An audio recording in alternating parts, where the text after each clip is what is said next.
আল্লাহ এক একজনের এক এক শাস্তি দিয়েছে, কিন্তু এই কারুনকে দিয়েছে ভিন্নতর একটা শাস্তি। সমুদয় সম্পদ সহ আল্লাহ তাআলা কারুনকে মিশরের ফায়ুম জেলার মাটিতে দাবিয়ে দিয়েছে। কারুনের পা পর্যন্ত দেবে যায়, কারণ ভাবছে উঠে যাবে, কোমর পর্যন্ত দেবে যায়, কারণ ভেবেছে কিছু হবে না, আমার গায়ে অনেক শক্তি, আমি পার পেয়ে যাব।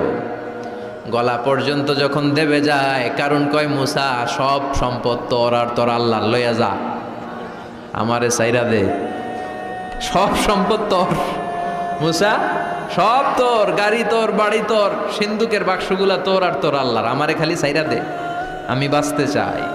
আল্লাহ ছাড় দেয় কিন্তু ছেড়ে দেয় না। কারুনরে সেদিন আল্লাহ ছেড়ে দেয় নাই, ফেরাউনরে অনেক ছাড় দিয়েছে, ছেড়ে দেয় নাই। এই জন্য আল্লাহর সাথে অধ্যত্বপূর্ণ আচরণ যারা করে আল্লাহ তাদেরকে ছাড় দেয়, কিন্তু কশ্চিন কালেও ছেড়ে দেয় না। চিল্লায় বলেন ঠিক কিনা?